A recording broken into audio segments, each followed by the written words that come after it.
Start with a dream and share it with some friends. The idea deepens and grows. The dream takes shape, it has form and substance. A community soon arose. A listening room, the hearing room. A place to find a home to play. A listening room, the hearing room. Express yourself and have your say. The walls are thin, sirens blare. The tables sit near folding chairs. The stage is set with paint and glue, and love went into every screw. The light shine bright on every star. They come to play from near and far. The light shine bright on every star. They come to play from near and far. A listening room, the hearing room. A place to find a home to play. A listening room, the hearing room. Express yourself and have your say.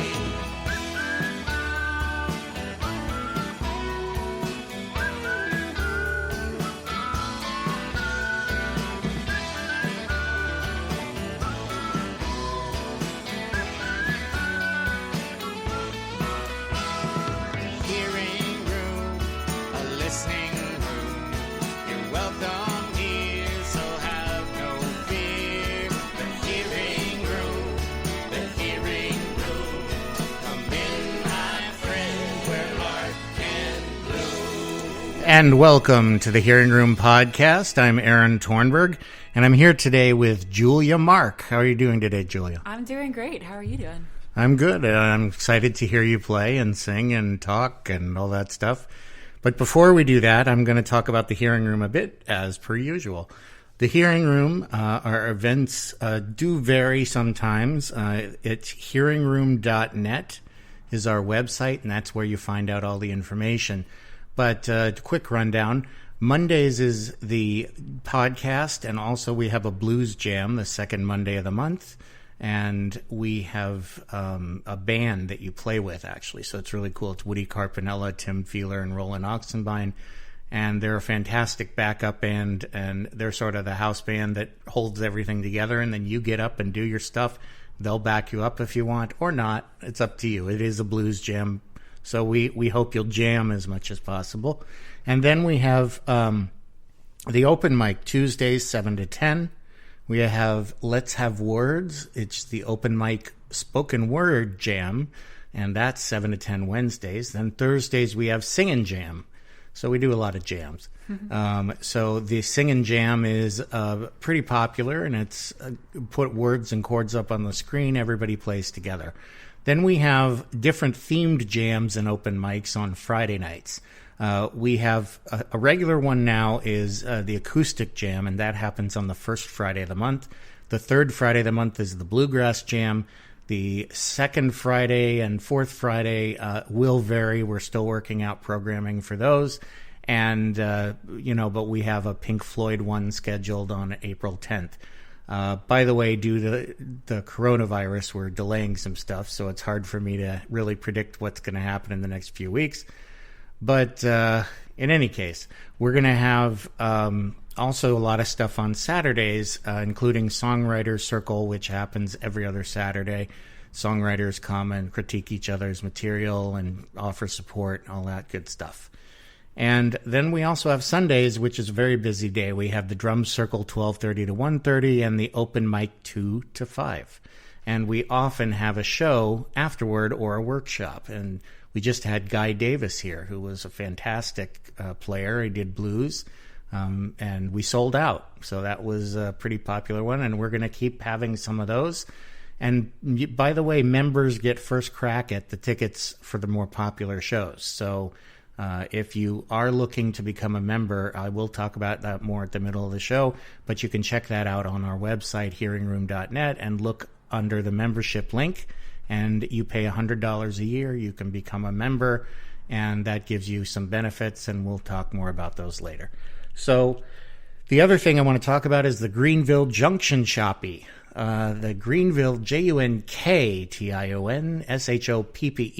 The Greenville Junction Shoppy is in Greenville, New Hampshire, and they are opening a showroom pretty soon. The Greenville Junction Shop is an upcycling shop. They have stuff that's used and refurbished, and you get to check it out. And you can make use of really good stuff. I've bought a few things there that were gently used, and they work fine, and I'm going to have them for many years. I have a MacBook Pro I actually got from them and fixed up, and it was a great deal. And I also got a table and a few other things. They have household appliances and furniture, electronics, all kinds of stuff. So the Greenville Junction Shop also does estate and garage clean out. So if you want help cleaning out, you can do that too. All right. So as promised, Julia Mark is here. Hi. Hi. And I just want to say, I'm very impressed. You seem to list off those things without reading anything. That was just, it seems to be off the top of your head, which is well, amazing. Yeah, because I've said it about 80 times now. But yeah, thank you. Yeah. But it's I also help program, so it's easy for me to know what the things are. There. So the thing I want to ask you first is, where are you from? Well, I am from a place called Hunterdon County, New Jersey. Which I guess that's a kind of a broader area of Jersey. It's northwestern New Jersey, basically. Kind of a semi-rural part of the state. Grew up in the woods there. And in the woods? Yeah. Cool. So. Which exit? Well, I know, right? That's the classic question. I'm off of Route 78. So it's a little different than the Turnpike exits. But okay. Yeah. Definitely. If you've heard the John Gorka song, I'm from New Jersey, that's paints a good picture of a lot of New Jersey for you. Yeah. I think we've had a few people that come from Jersey that end up here. Yeah, there's quite a few singer-songwriters around who are Jersey people, in the tradition of Springsteen and Billy Joel. Yeah, there we go. We got some good people leading the way. Yeah. So you grew up in a small town, I take it then. Yeah, so where my parents still live, there's really not too much of a town right there. There's no sidewalks or anything happening, but there's a couple little main streets within like a 15-20 minute drive. Mm-hmm. So you can get to some areas, but yeah, it's a pretty small area, I would say. Mm-hmm. So where'd you go to school? Was there like a school central area? Or? Yeah, we had a regional high school. There's a couple little local elementary schools, regional high school, in the middle of some cornfields, and then I went to college in Connecticut. So been out of the state for a while. What did your parents do? So they are both in psychotherapy. My dad is a psychologist, and my mom is a social worker. They are in the same private practice in New Jersey. And a lot of my family members are actually in mental health. So whether that explains a lot or a little, I don't know. Yeah, mine too. I think everybody is. We turned out okay, I think. It's because we care about our mental health. There we go. So they practice in the town that you grew up in? Yeah, about 20 minutes from my parents' house. They have in Old Wick, New Jersey, is where their practice is. So. Cool. And so you went to college in Connecticut? Yeah, I went to Wesleyan. And were you trained in music, or did you do something else? So Wesleyan, they didn't have minors when I was there, so I did 2 majors. I did psychology, in the tradition of my family, and I did music, although I did not do a performance-based music major, so it was more music theory, and they have a really strong ethnomusicology program there.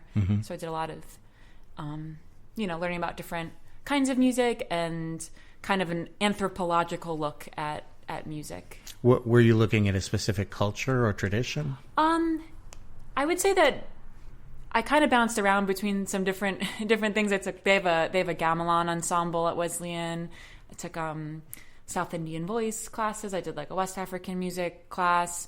But a lot of my later studies ended up being about gender and music and the role of music in social movements. So So perfect for folk music. Yeah, there we go. Yeah. Actually, Dar Williams taught a class my senior year there. Wow. Which is really cool. That was a highlight. That is cool. Yeah. So you mentioned something at the beginning. I didn't know that word. Gamelan? Oh, gamelan. Yeah. Gamelan. So this was, oh gosh, now it's been a while since I've been in school. I believe it was a Javanese gamelan. There's Javanese and Balinese.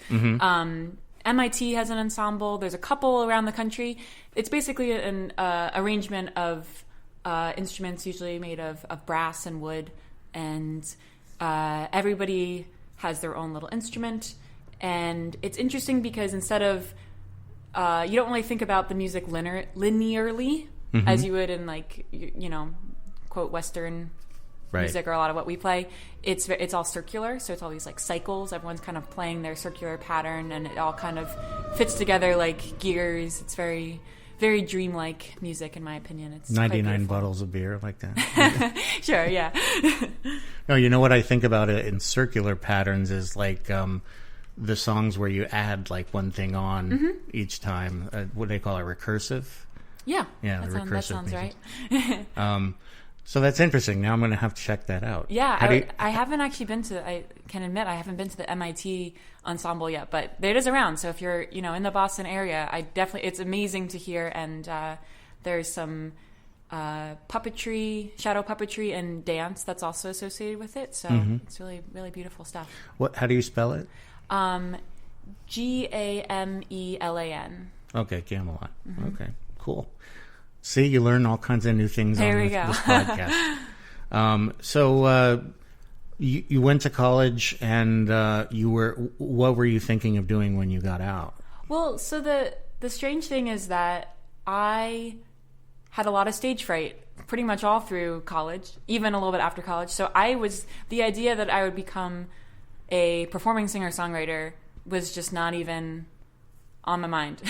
Did not think I would do that. I thought, maybe I'll go to grad school for something mental health related, become a social worker, or I was doing some social psych research. So it's like, maybe I'll get into research.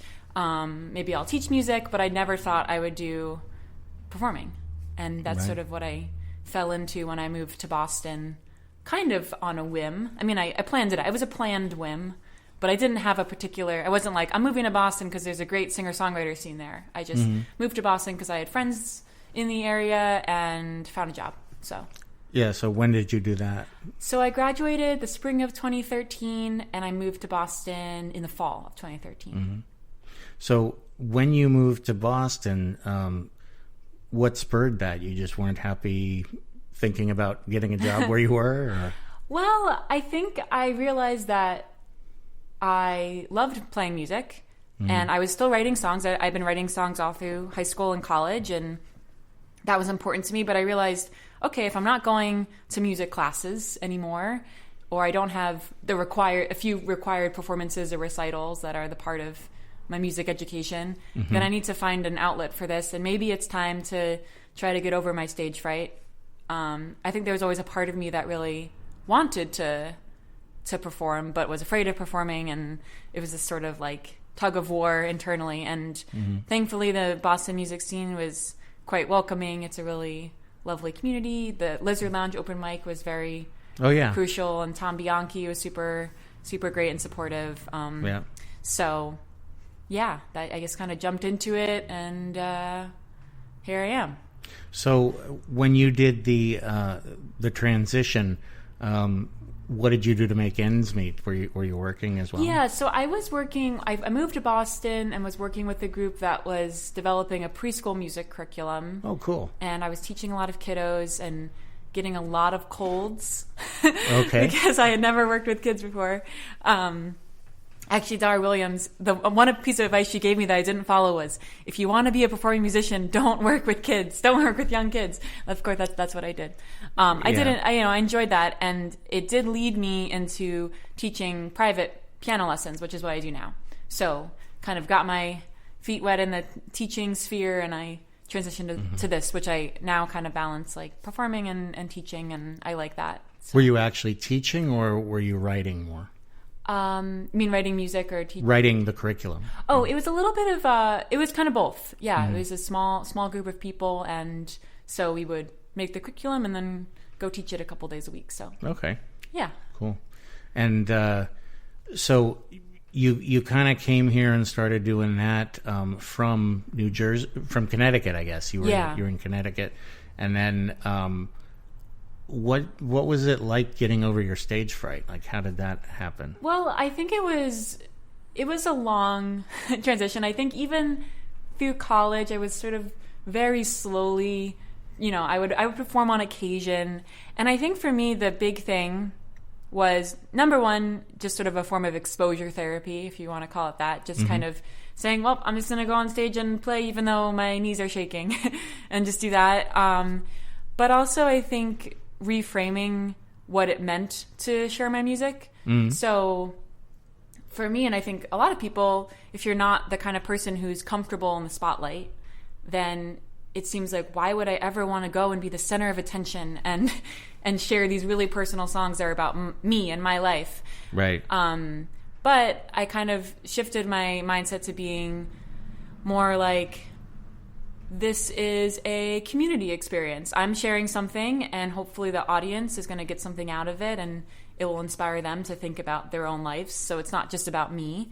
Right. And whenever I go hear music, I feel really fulfilled emotionally. I feel like the sense of community. And so maybe it's not so much about the individual, and it's more about the group of people that are sharing in that experience. And that was really helpful to me. Cool. And did you do any exercises other than just get out there? I mean, in terms of like being able to overcome it? I think, it's helpful having a group of mental health professionals in your family. So, talking to some people about, what it means to have stage fright, or what it's like to have anxiety in general. And one piece of advice that my dad gave me was, if you're nervous on stage, it's okay to tell the audience, hey, I'm feeling kind of nervous about this song. And sometimes that can help. So if you go to the open mic and you're feeling nervous, just tell the audience. And right. A bunch of people I know, they do that. Yeah. For sure. People, say, oh, I just started learning this song or something, So, yeah, that does work. Do you want to play something for us? Yeah, and I think, should I give a little intro to this song? Or? Sure. Yeah, so this is sort of relevant to what we're talking about, because I'm going to play a song called Shadow, and the whole notion of it is that your fears and your wishes are kind of two sides of the same coin, which I think relates to the stage fright conundrum. It does. So, yeah.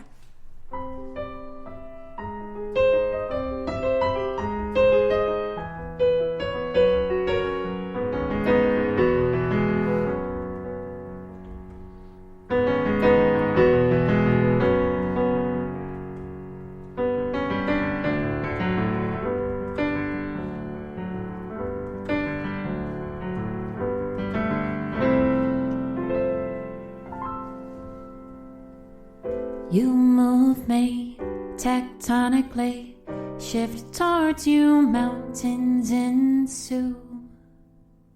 You move me magnetically, feel I pull invisible.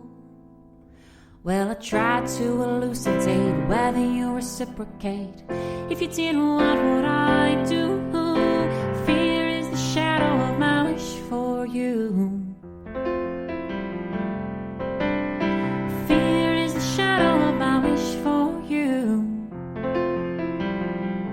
My wish for you,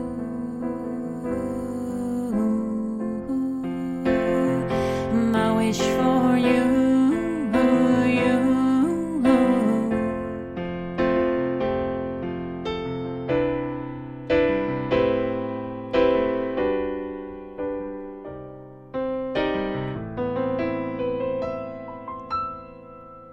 You move me so hauntingly. Do I trust the things I see?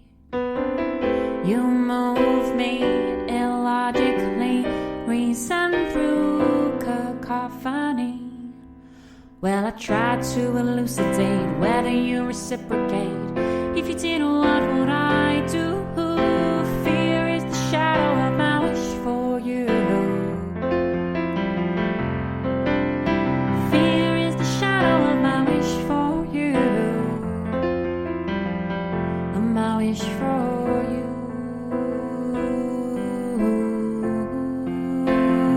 Of my wish for you.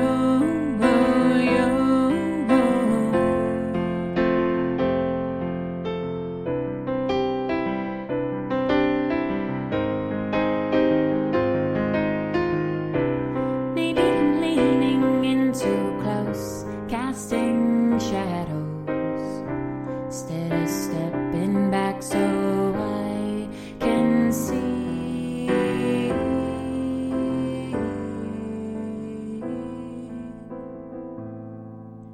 Well, I tried to elucidate whether you reciprocate. If you did, what would I do?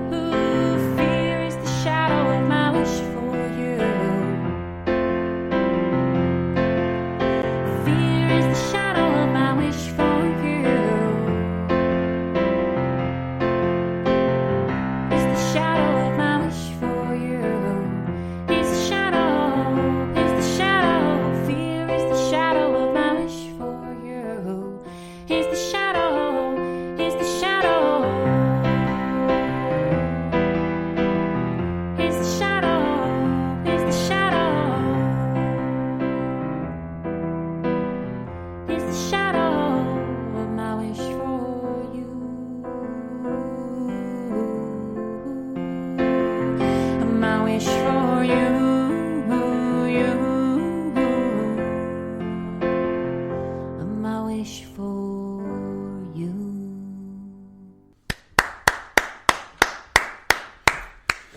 Wow, that was great. So when did you write that one? Is that an early one? This is a combo old song, new song. So a couple years ago, I asked the interwebs for a series of random words, which is why that song includes words like elucidate and tectonic and magnetic. And I use those words to create most of the lyrics, and then the beginning sort of opening piano intro was something that had just been floating around as this instrumental bit, and I realized it had a home in that song. Wow. So, yeah. Sounds great. Thank you. And so you're classically trained on keyboard? Yeah. So I grew up taking piano lessons. I think I started around 8 or 9. My parents probably know the exact age. I'll have to fact check with them. But when I was a kiddo, I started taking piano, and yeah. And were you thinking concert pianist at some point, or? I was. I think when I was, I think when you're little, though, you don't necessarily know all the implications of what your dreams are. Right. Not to be pessimistic, but I had a number of things. I was like, oh, maybe I'll be a doctor, maybe I'll be a botanist, maybe I'll be a writer, maybe I'll be a concert pianist. I loved practicing, and I was one of those kids who wanted to play the piano. I was the one who asked my parents for piano lessons. It wasn't something that was forced upon me, which I think helped. Well, that's good, because I tried to get my son to take guitar, and the answer was no. He thought it was fun to try it for a few minutes. Yeah. But that's about it. You have to, if you're self-motivated as a kid, that's great. Yeah. I think if you're, whatever you're interested in, if that helps for practicing. Because I keep on, sort of start and stop with the idea of learning guitar. I haven't exactly carved out the time for it, but I forgot how hard it is to learn an instrument. It requires, it's not a lot of fun when you're first starting and you can't play anything. Right. But, yeah. It helps. Yeah, that's one of the problems, is like if I can pick up lots of stringed instruments and play them, but I play them like a guitar. Right. I don't play them like that instrument. Yeah. I remember, I got a saz, which is a Turkish stringed instrument. It's got like triple strings and double strings, and it's only 3.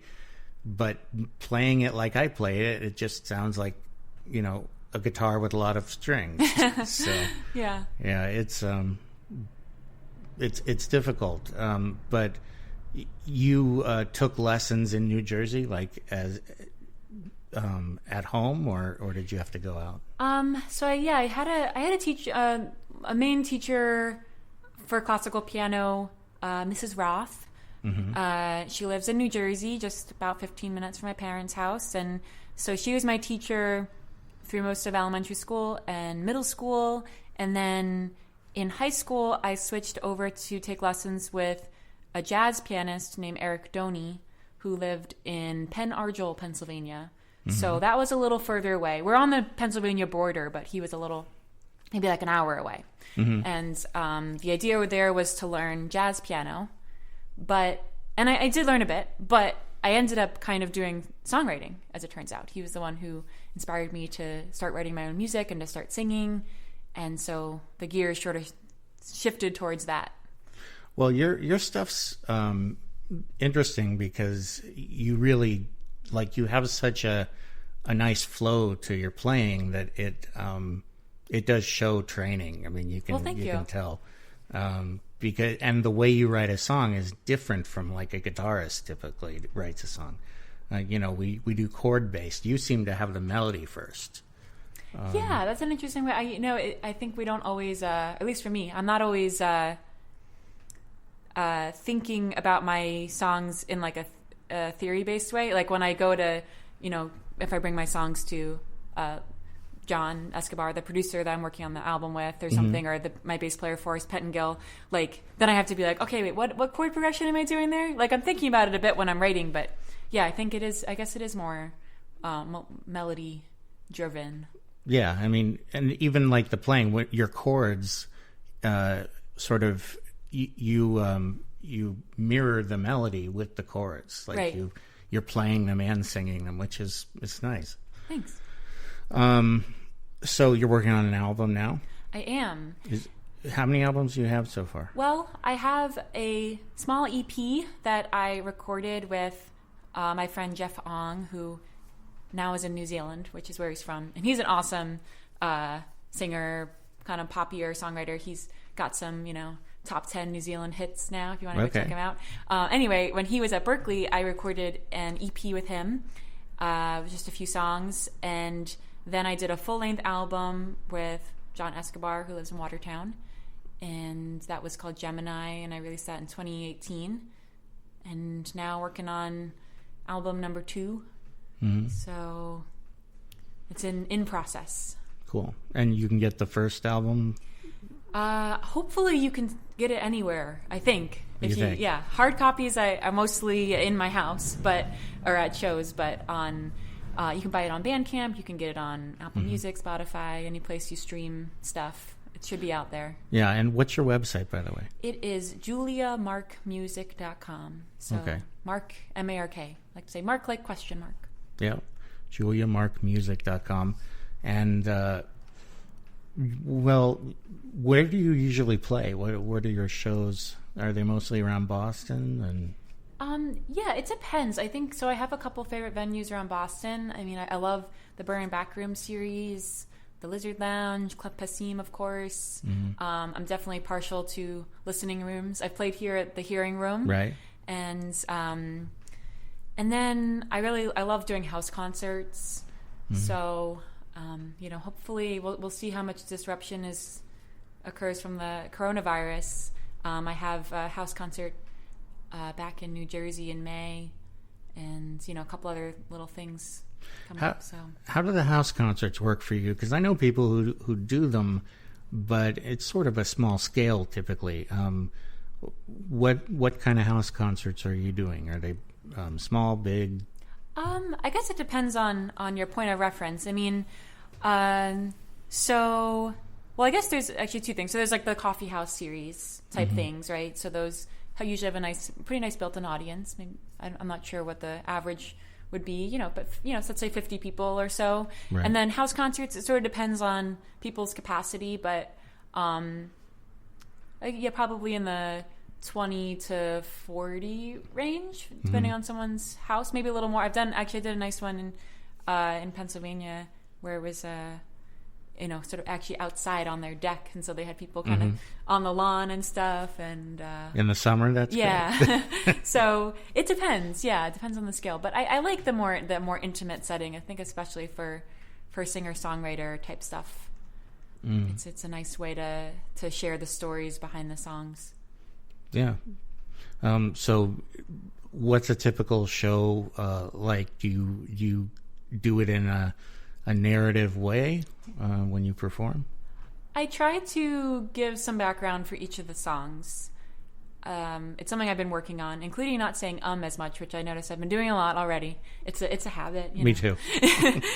But I think it's I think it's nice to hear the stories behind the songs, and it gives people also a reason to come out to the live show instead of just streaming your album. You know, you get a little bit of a different side of the artist, a little different version of the song. So, well, do you have a song that you tell a bit of a story about at the beginning you'd like to do now? Sure. Yeah, I think I'll do a song called "Guide," which was actually on the EP that I recorded with Jeff, but I'm revamping it for the next album. It's evolved over the years, and it in itself tells a story, and the what am I trying to say?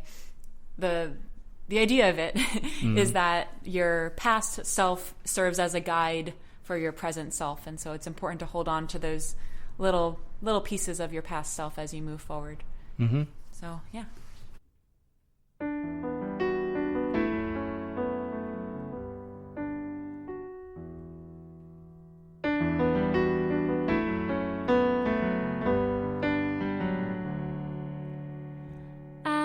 Searching for something I can hold on to. I had a dream that I thought I'd keep, but off it flew. In the abyss where the things that you miss are right out of view. The sound of the train and the look on your face when I turn to you. When I turn to you. When I turn to you.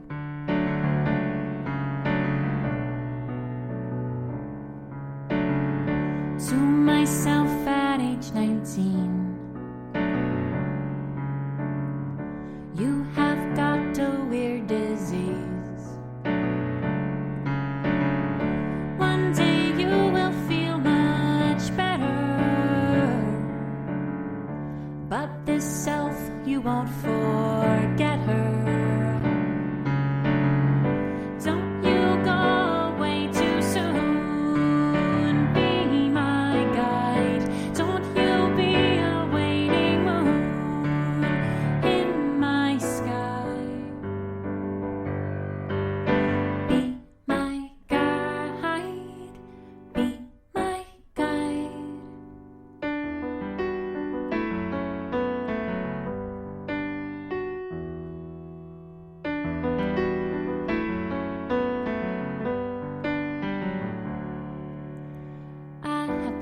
A sturdy framework in my head, built from the bindings of books I keep but have not read. Add to my list with the flick of a wrist, and I lie in bed. The words I don't say in the light of the day turn to dreams instead, and I swallow them, and I swallow them.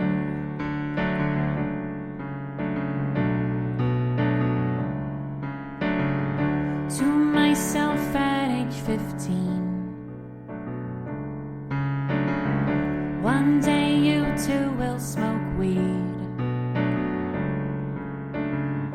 Don't you worry about your brother. Be more honest with your mother. Don't you go away too soon.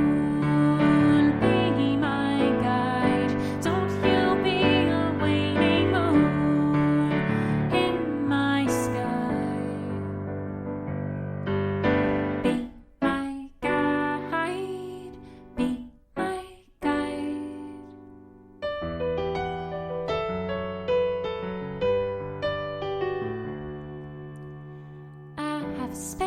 I place these versions of myself, stored at the core of my heart upon a makeshift shelf. Talk to my brain where the past still remains, and I'm overwhelmed. But where would I be with just one form of me standing at the helm? And the course is held, and the course is held.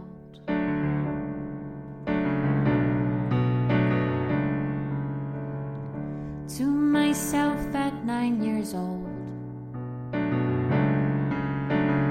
keep your imagination bold. You'll be awkward, but don't mind it. You have a voice and you will find it. Don't you go away too soon. Be my guide. Don't you be a waning moon in my sky. Don't you go away too soon. Be my guide. Don't you be a waning moon in my sky. Be my guide. Be my guide.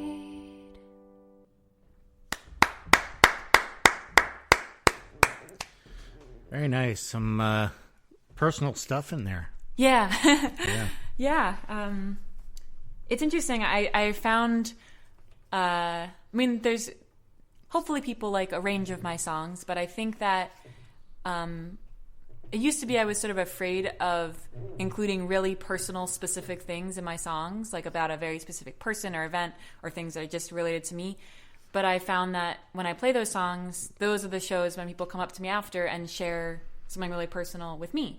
Mm-hmm. And it kind of like invites people to open up about their own lives and their own experiences. And I think that's something really special about being a singer-songwriter.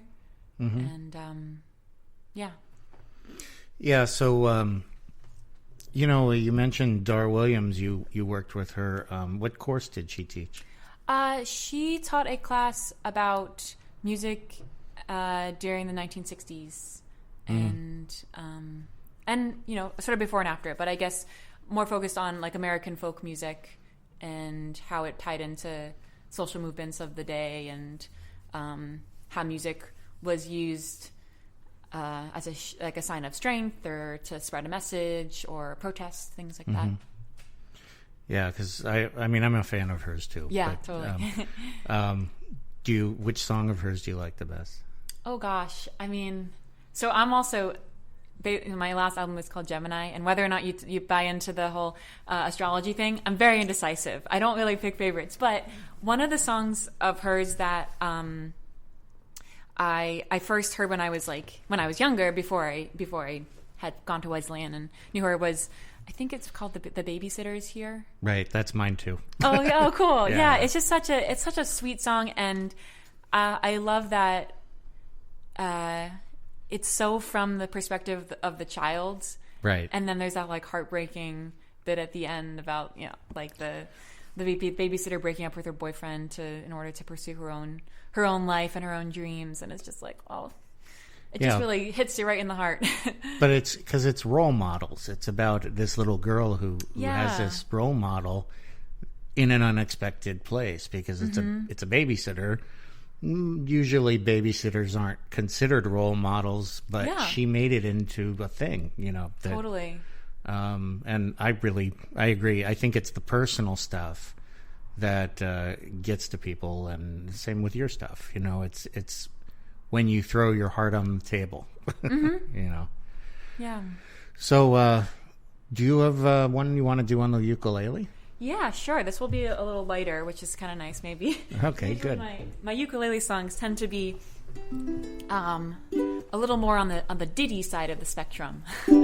Okay. This is a tune called Lending Library, and it's on Gemini. The recording actually is, I think, what I love about it is that I got to get these great vocal harmonies by Joanna Schubert, who's one of my great friends, and she's an excellent singer-songwriter and just a genius at harmonies, and she has added these really fun little bits. So hopefully the live solo version will still hold up, but this is called Lending Library. Okay, great. Library books are sitting on my shelf, reminding me of you, you're overdue. What's your excuse? I never pegged you as the type to run away. I'm usually quick enough to turn the page before the ending comes my way, but now the doors are locked, always soft and quiet, and my thoughts are in a riot. Still I know, I will forgive you if you ever do come back to me. It's in my nature to return, and my heart is a lending library. Wait in line and pay your fine. 2 cents for every day you missed your name and read upon my list. I will forgive you if you ever do come back to me. It's in my nature to return, and my heart is a lending library. It isn't fair for you to take more than you give. How do we live and love and lose this way?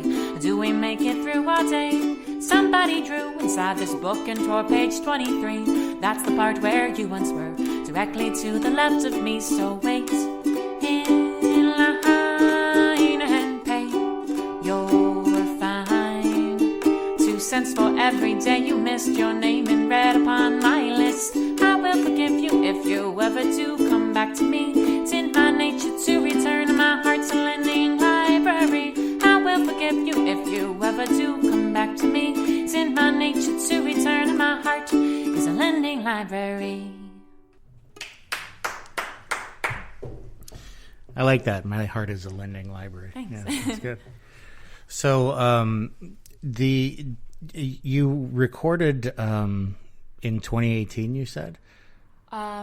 Released the album in the release of the yeah. album in 2018. What before that? You were here about 5 years. It took you to get the first album. This is true. How did you go about doing that? Like, when did you decide it's time to do that? Well, I think it was nice to have done the EP, just to get a little taste of the recording experience and get a few songs out there on the internet, and play get a few more shows under my belt. And I was playing the Plymouth Folk and Blues Festival up in Vermont at the Calvin Coolidge Estate. A local guy, Jay Ottaway, organizes that, and it was actually something that I got connected with him through the Lizard Lounge.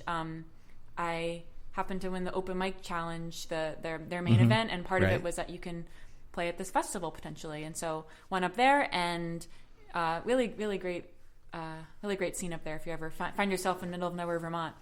Okay. And anyway, John Escobar, who is a producer engineer and also works at Berkeley, was doing sound for them, and after the show he said, "Hey, I live in Watertown. If you're ever interested in recording an album, I'd love to chat about it." And so I said, "Actually, I am considering working on an album." And so we met up and talked through some songs and got into pre-production, and eventually an album was made. Great. And how many songs did it take before you were able to do that? Like, how many have you written, you think? Oh, that's a great question. I have a list on my phone somewhere. I put my phone away, called Active Song List, and it has all the songs I play. I am not sure how many songs I've written. There's definitely a lot of songs I've written, and then I just don't play them anymore. Or I wrote some songs in high school that just have never seen the light of day again. But I'm gonna guess, let's say 50. Maybe that could be way underestimated. That could be over. I think that sounds about right to me, though.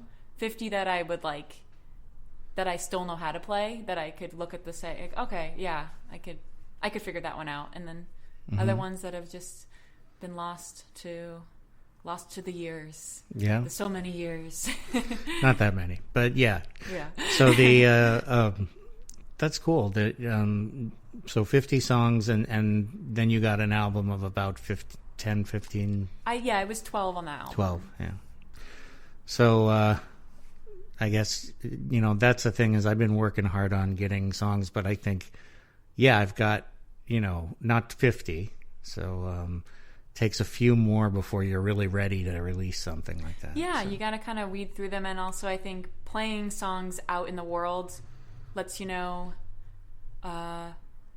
which ones are resonating with people. Like the one I just played, Guide, that was one I didn't usually play out very often, partly because I felt like, oh, this is way too personal. Like, who wants to hear me play for 5 minutes about 19-year-old Julia? But I started playing it out, and people really responded to it, and I felt like, oh, I guess I'll record this one. Yeah, you have to have the feedback. That's why open mics are great. Definitely. So I'm going to take a short break at this point. I just want to come in and talk about the Hearing Room, and the Hearing Room is looking for members, and I mentioned that earlier at the beginning of the show. Members help the Hearing Room exist because we use the membership funds, which are $100 a year per person, to pay our rent and utilities. So that's what keeps us open.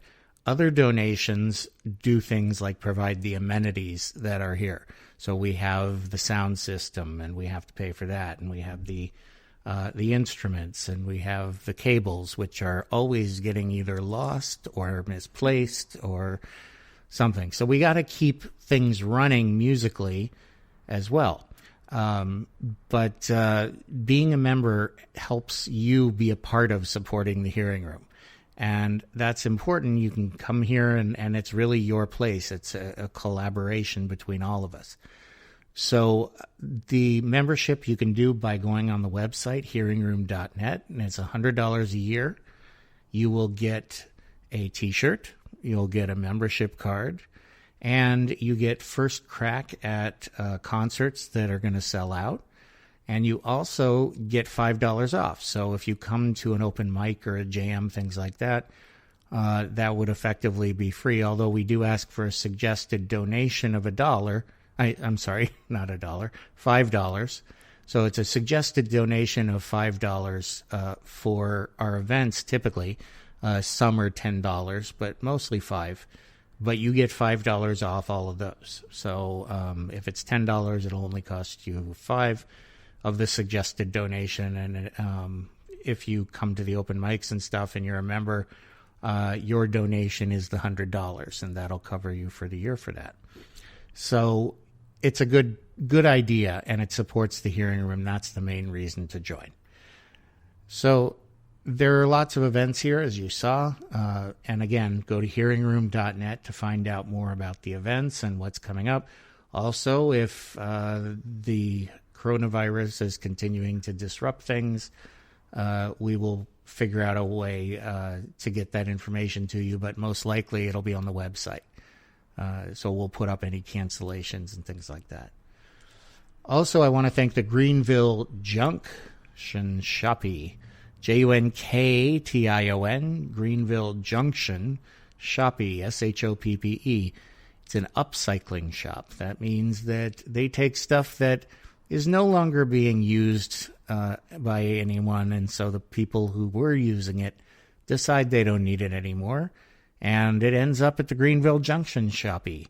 And you can go in and you can check out what they have at their new showroom, which is opening soon.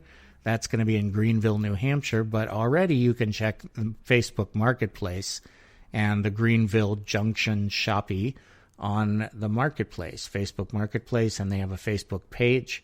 They also have a website, greenvillejunction.com. And also remember they have estate and garage cleanout. So the estate and garage cleanout is very helpful to some people. If you find you can't put your car in your garage anymore and you'd like some help with that, Greenville Junction Shop will come with a big truck and they'll help you move it and get it out. And you can talk to them about more details at greenvillejunction.com or at their Facebook page as well, Greenville Junction Shop. So we're back today with Julia Mark. So Julia, what else do you have on the keyboard? I really like your playing on that. Oh, thanks. I'm going to play a song called Keeping You, which is the song that was the spark for the album I'm working on right now. Mm-hmm. And I'm a very nostalgic person, and I think a lot of my songs deal with this sort of sense of nostalgia and trying to hold on to these bits of yourself and yet still be a growing and moving forward type of person. So okay, great. That's what this song is. I don't love him in the way I did before. I was there and I remember clearly why I closed the door. And I know it sounds like danger to your ears. There are spaces in between a lover and a stranger here. Please excuse the mess that is my room, that is my heart. I am a very keeping person.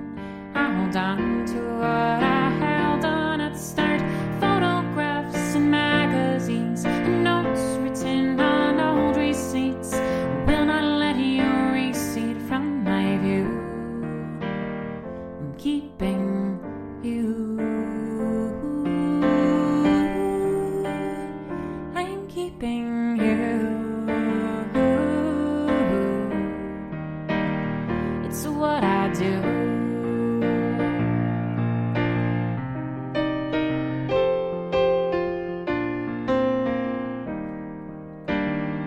So you wonder if I have space for you as I hand the keys that lead into a furnitureless room. Unlock the door, I give a tour and reassure you it's all fine. Yet skepticism's dim in every light I shine. Please excuse the mess that is my room, that is my heart. I am a very keeping person. I hold on to what I held on at the start. Photographs and magazines and notes written on old receipts. I will not let you recede from my view. I'm keeping you. I'm keeping you. It's what I do.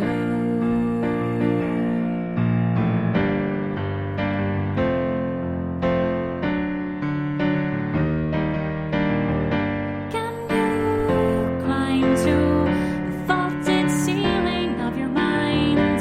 Capture a view of what was left behind.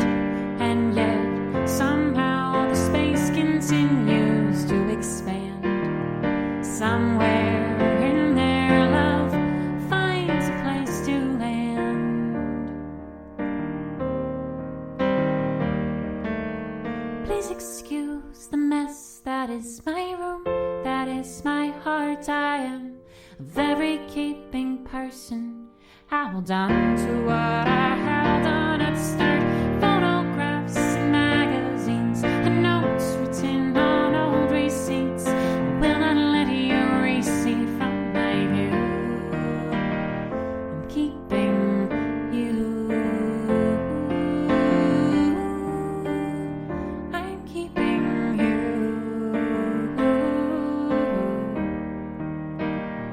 It's what I do.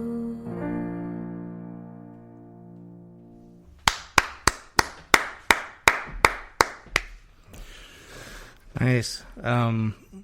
So that's the new album.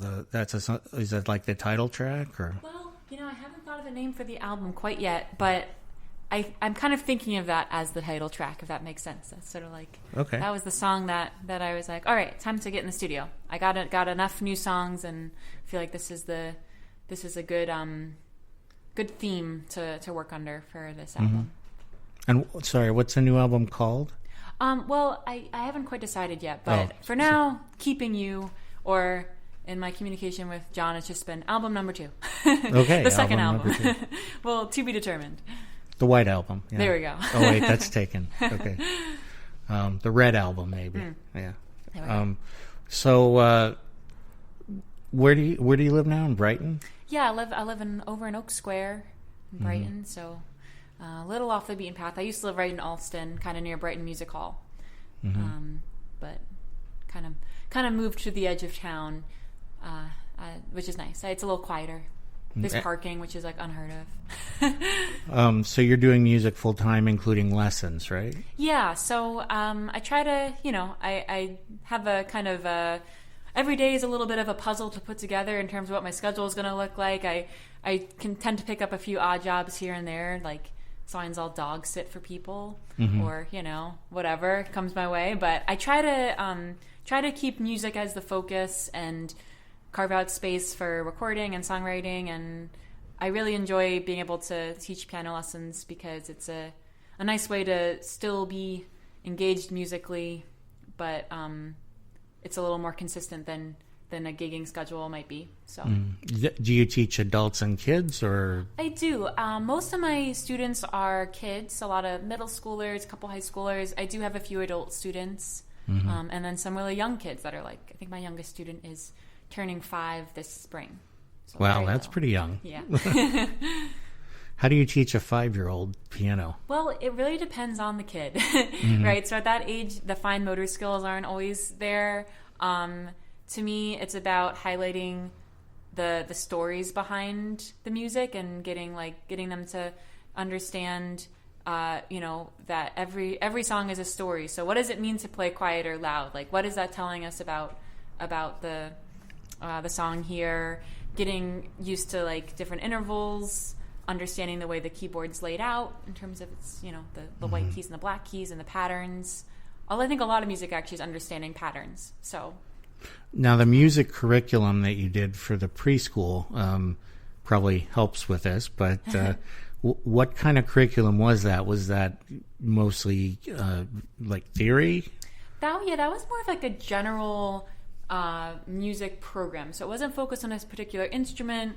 It was actually very like storytelling based, and which I think resonates well with little kiddos. And we also would bring in different types of instruments. So each week might be like today we're going to learn about the trumpet. Not that I play the trumpet, but you can demonstrate it enough for kids. And like getting familiar with some basic music theory words. Things you might encounter if you were to later learn an instrument. You work on rhythms with them? And like some stuff like that. Yes, yeah. So, when you go out and play, is it like every night now? It kind of ebbs and flows. Right now, I've been a little more of in hibernation. Haven't been playing out as much. Partly that's because I'm focusing on the album and trying to write some stuff. I was doing actually like a little like song commission for somebody, so I was working on that. So right now, like this month actually, month of March, I don't have any gigs. I know this is actually probably going to be out in April, but I have some shows in April. It really depends. So let's hear another one. What else have you got? I guess I'll play one that is going to be on the album, and this is another one that is quite personal to me. I wrote it about a friend of mine who passed away, and there's this essay called "Why You Want a Physicist at Your Funeral." Wow. Yeah, and it's a great essay. I recommend doing a quick Google of it. And the idea is that your energy is always preserved wherever you go. The energy of the universe is not created or destroyed. So, okay. This is called Love and Energy. Little things I loved about you that I never shared. Race up toward the surface and they're gasping for air. Thought I saw you yesterday and every day, but you're not there. It is just a handsome stranger with baby blonde hair. Saw you in the casket, your face, it wasn't right. Oh, I couldn't find you in there, couldn't catch your light. I am not religious, but in this I do believe some things cannot be destroyed. Love and energy.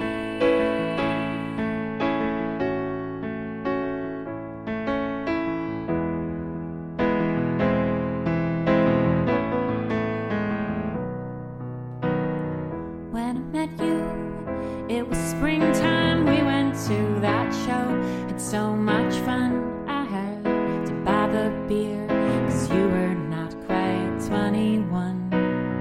At the set break in the kitchen, you pretended to get mad and cursed. Said I stole your thunder because I kissed you first.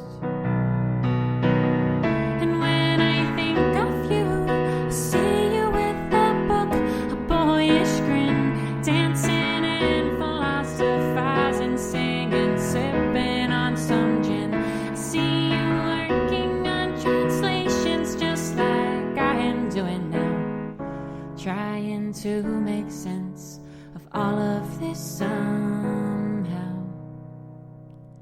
Saw you in the casket, your face, it wasn't right.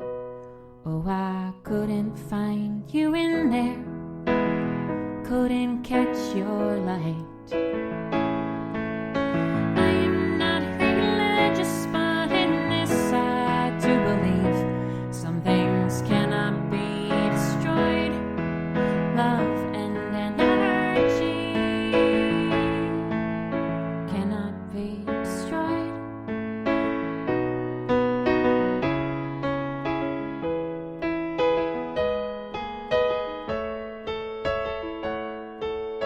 Cannot be destroyed.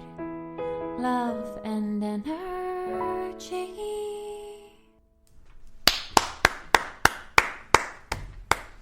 Great. So when you came to Boston, you started playing out, and it looks like you started making quite a name for yourself and getting a bunch of awards. So what was that like, going to the awards ceremonies and waiting, or did you go to those? Interesting. Yeah, I mean,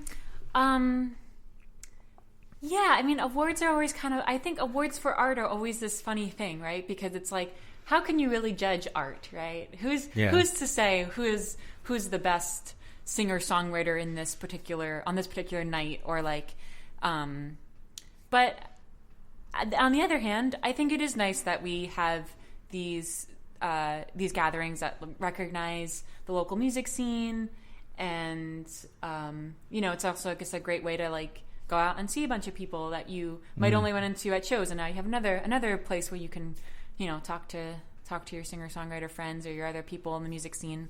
So they're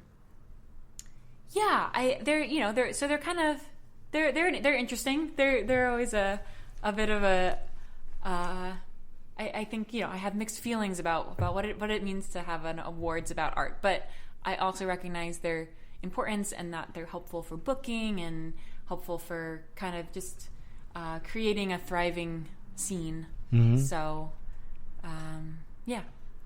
And did you get all dressed up for it? Yeah, I do. I like to dress up when Right now, I'm not particularly dressed up. Sorry, I didn't. Not dressed to the nines for my podcast. That beautiful gown you're wearing. What are you talking about? Yeah, but I think it's fun to get dressed up. And then there was a couple years where I was singing with the Ruby Rose Fox Band, mm-hmm. and that was actually really helpful in a lot of ways. Number one, just meeting different a different part of the scene, not as much in the folky singer-songwriter part, more of like a big, it's like a 9-piece band, and right. We wore a lot of sparkles, and it kind of introduced me to this idea that like, it's fun to get dressed up for stuff, and it's fun to feel fancy and feel like, I'm like doing my thing. This is important, whatever. Right. I am wearing glittery sneakers.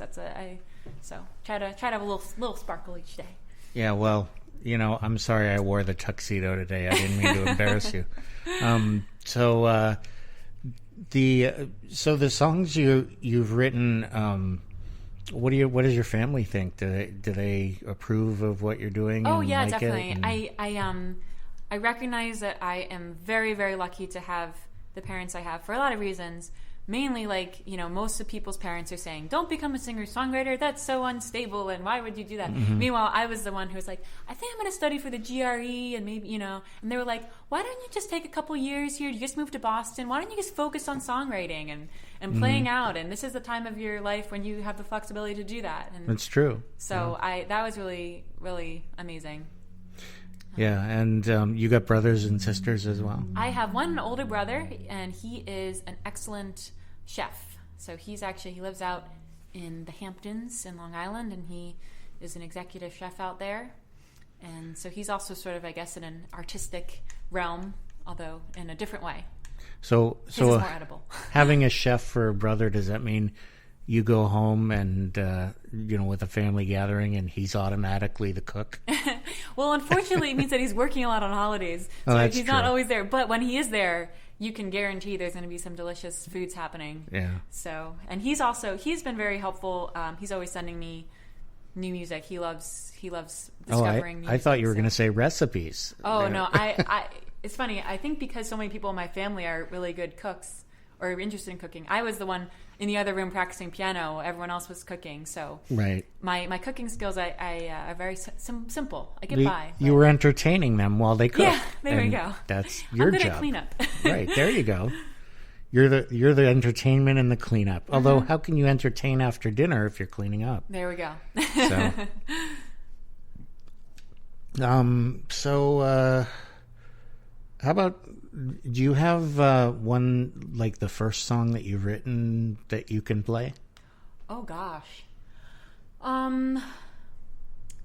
I do. I can't guarantee that I've played it recently, but I do have a song from high school called Pennies Down, Heads Up, a little bit of a long title. And I can give a little bit of backstory if that's helpful. So my piano teacher, Eric, when I was taking lessons from him, he actually had already been diagnosed with stage 4 cancer. And one thing people started doing at his house was on his back porch, people would leave little pennies on his doorstep, little lucky pennies on his doorstep. As just like hey Eric, we're rooting for you, we're thinking of you. And so I wrote this song kind of inspired by him, and hopefully I can remember how to play it because it's been a little while. Well, I'd like to hear it if you can.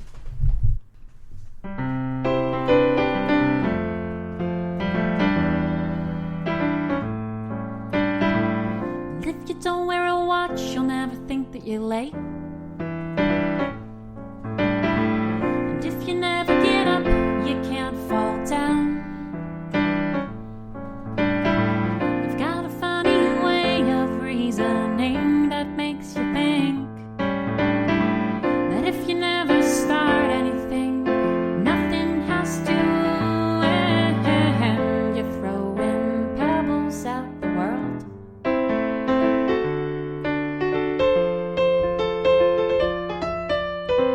I'd like to put a couple pennies down, heads up, so someone needing luck could take them and believe hope can be manufactured by the U.S. Treasury.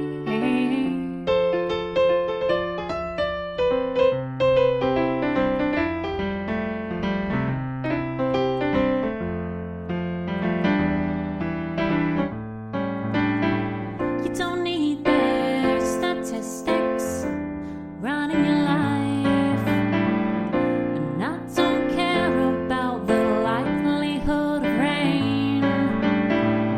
The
So I like the U.S. Treasury thing. Where'd that come from?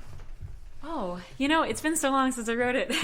I don't exactly. I'm trying to think of. I guess it's pennies related to money. Treasury, and treasury is a nice word because it rhymes with B and C, and I guess has a nice the E ending is very easy to rhyme with. So I think that's where that came in. Well, I was thinking, hope being. I thought you were comparing hope with the Treasury and I guess issuing money in terms of issuing hope. So I kind of that's like true. that. Yeah. I like that. That's a little deeper. I'll go with that explanation. Yeah. So when the hope is low, like the economy is bad. Yeah. Sometimes you have to issue more money, right? And I guess I'm assuming. I guess on all the money we have here, it says "In God We Trust," right? So it's supposed to be like we have faith. Yeah, we have hope and faith. Yeah. Right? Yeah, I like that. That's good. You wrote that when you were in high school? Yeah. Wow. That was It seems like you were just always writing from early on. Did you start writing poetry first, or I just did. always? That's a good guess. I think actually there was when I was in like fourth grade, my friend Emily and I had a band, a short-lived band called the Purple Gradients. And we had one song. So I guess we were writing some songs then, or a song. But I definitely was interested in poetry, and my grandfather, who was also a psychologist, we used to write letters back and forth, and he was always very into storytelling and writing. So writing was always an interest of mine, and poetry as well.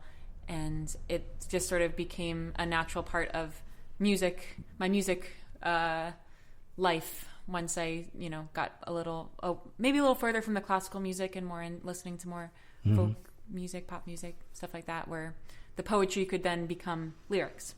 Okay. And so do you still write the poetry first, or?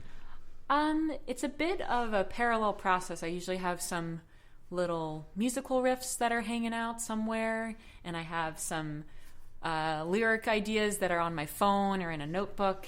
And then once I have some music that is ready for a melody on top of it, I'll kind of leaf through that or scroll through that and see if any imagery or lines could be applied to that. And then once a lot of my songs, I think, also kind of start with a bit of an open-ended first line. So I'll write the first line or the first verse and be like, all right, what is the song actually about? Give me an example. Well, I wrote a song this is now a while ago, but I wrote a song called Stella about my grandmother, but I didn't know it was about my grandmother at first. Just the line was, stars that are long gone, I still see the light from them. And I was like, all right, well, I guess that's a pretty image, right? I like stars, and this old light that's reaching us. And so this could be a breakup song. This could be a song about, I'm trying to think of something else it could be about. A lot of songs about breakups, right? So that's usually the first thing. Like anything that's like, all right, these are, what do these stars represent? And then I kind of was thinking about them more in terms of like, well, maybe this is a song about memory and about memory loss and about my grandmother and her memory loss, and that there's sort of this old light that's still kind of filtering in from her, even though her memory is disappearing and she's sort of receding from us. And well, that's cool. That's cool because it kind of evolves from the words, just the words. Your brain just kind of starts turning and figuring out. It's like a puzzle, it sounds like. Yeah. That's cool. So what was the first line again? Stars that are long gone, I still see the light from them. Yeah, and that is good for Alzheimer's and, memory loss. And so it's that's interesting. So do you write in a notebook, or you just use your phone now? I'll write down little ideas in my notebook, but I actually find for writing lyrics, I like to type them out because I can type a lot faster than I can write, and I can edit really quickly, and so it kind of lets my brain just do a big dump of all my ideas. Like brain dump, here are all my ideas, let me sort through them now. Do you have like a writing time where you sit down to force yourself to do it? Oh, I wish I did. I am very lacking in routine. I don't really, but I try to. Usually, for better or for worse, we usually have technology around us. Even in the car, I can, quickly make a voice memo or something. So if I have an idea, there's usually a way for me to preserve it for later when I do have a little more time to dive into it. Cool. Well, we've got time for some more music. If you want to do another one, is there another song you had in mind? Sure. Yeah, I'll play something. Okay, great.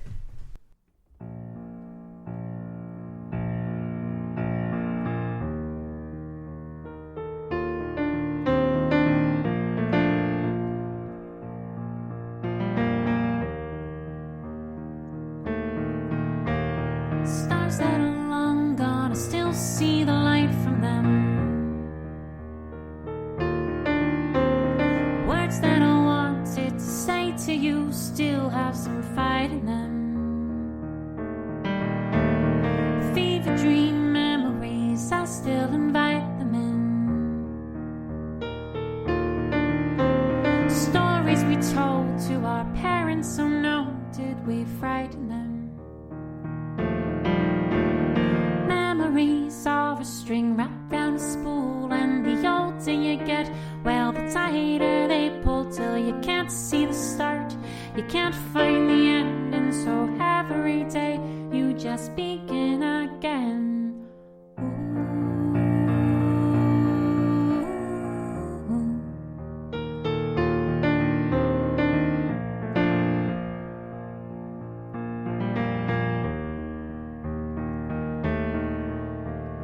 Places and names on the tip of my tongue. Syllables fade with the face of the young. Thumbing through albums of photographs one by one. I can't recall what I saw as soon as we are done.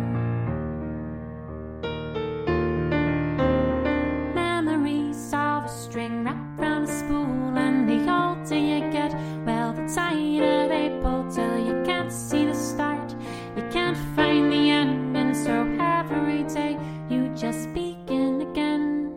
Where is my father, my clearness of sight, and where is the man who I sleep with at night, and where is the cat who was scratching the door, and remember when they captured Joe in the war?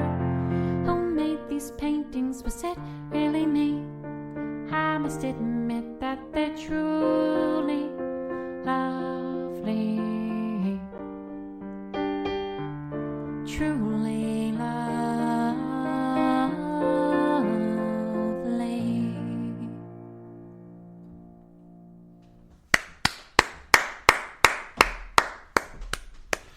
That's great. As I mentioned before, I told you before the show I was going to ask what advice you give other musicians about what they could do to either improve their playing or make a living, or anything you want to talk about based on your experience. Because you've done what a lot of people have really dreamed of doing, which is doing it full time. So how do you do it? I think the tricky thing about being a musician is that there really is no one path. But I think for me, just going out there and especially in the beginning, like doing as many like open mics as I could, and just making friends in the music industry. I mean, not in like in an authentic way. You're doing that in an authentic way, but like just being present, just going out and kind of being willing to join the community. And I think going and seeing local artists and seeing how, if someone who's maybe been doing it a little bit longer than you, where you still, but they're not, epic top 40 superstars, you can still go there and you can kind of see like, oh, that's how they introduced their song, or that's how they transition between one piece to another. Kind of like learning just by seeing people that you admire, and writing songs for yourself, in the sense of like thinking like, what topic do I want there to be a song about? Right. You know, if I were me, and I'm thumbing through the radio or whatever, like I want there to be a song about this kind of experience, and then writing that song, something that feels really authentic to you and important for you to have, and the chances are that somebody else also wants that song to exist. That's true. Because I think going out, you find out a lot about yourself and about what the effect of that music is, because I think that is a language of communication between people. Yeah. So what's your favorite kind of song to write? Do you like to write like a protest song, or a funny song, or introspective song, sad, happy, angry? Well, I do really I like words a lot. I've always liked words. And so if I have a song where I need to where I'm trying to fit in a lot of words into a small space and yet still make it coherent, that's usually a fun challenge. You talked before about you mentioned this metaphor of like a puzzle, right? It's like, okay, how can I make this all fit together in a fun way, and get this internal rhyme mixed in there, whatever. Those are kind of fun for me. I guess that's my favorite kind of song to write, but I don't know that I don't know that I have a favorite. So okay, yeah, fair enough. How about we do one more song? All right, and then we'll close it up. So, what is there an intro for this last one? Yeah, I guess I'm gonna play another song that's gonna be on the upcoming album, so it will sound a lot different, because on the album it's recorded on a Rhodes, and it has some drums and stuff. But this is a song called "With Me." Okay, sounds good. Buzzing like a wire, ungrounded, floating on my feet, heart pounding, woken from the dream, and my hope turns into doubt.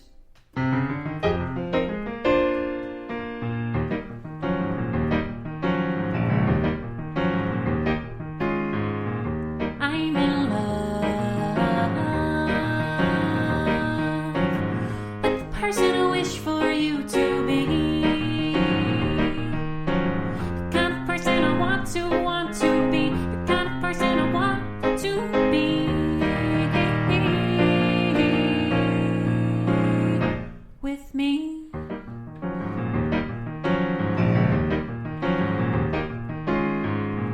I am not above a charade or a parade. All of my feelings at once. I can only pretend the truth will bend. It please with me.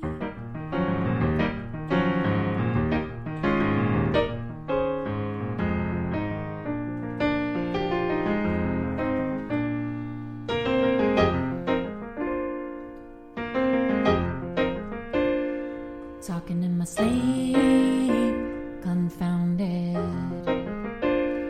looking for the meaning around it, woken from the dream, and my heart is inside out.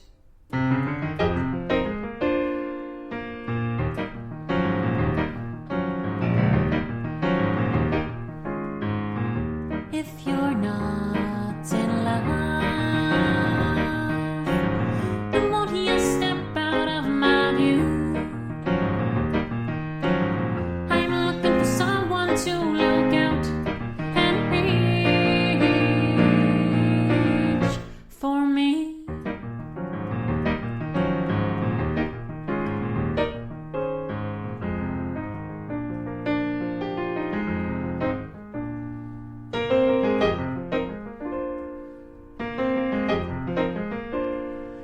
used to keep my heart opaque, surrounded. Now I wanna be awake, unbounded. Woken from the dream, and I'm better off without.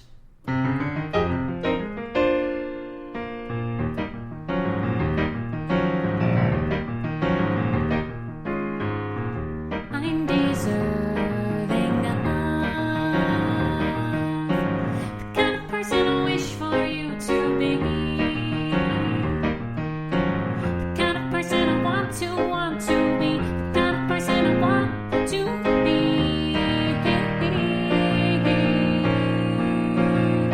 With me. With me. With me.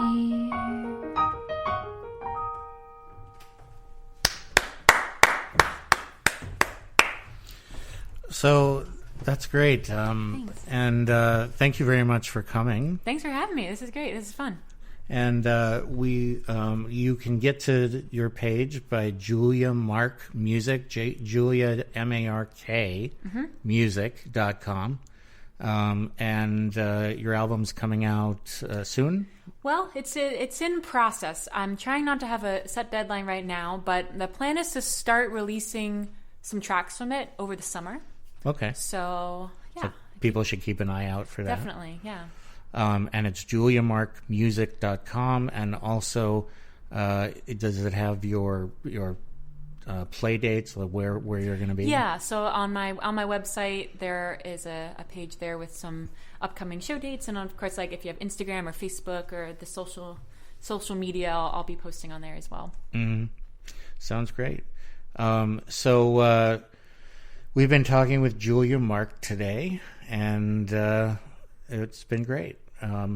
So wanted to remind everybody that the Hearing Room, you can find out all the information you need about membership and events at hearingroom.net. We want to thank the Greenville Junction Shoppy, and we want to thank them for their support, and you should check out their Facebook page, Greenville Junction Shop, with a K and with a PPE. And you can check them out on Facebook, and you can check them out at Greenville Junction with a K.com. And also look on those places to see when their showroom is opening, and maybe you can take a weekend trip to Greenville, New Hampshire, and check out the store. So thanks for listening, and well, everybody have a great week.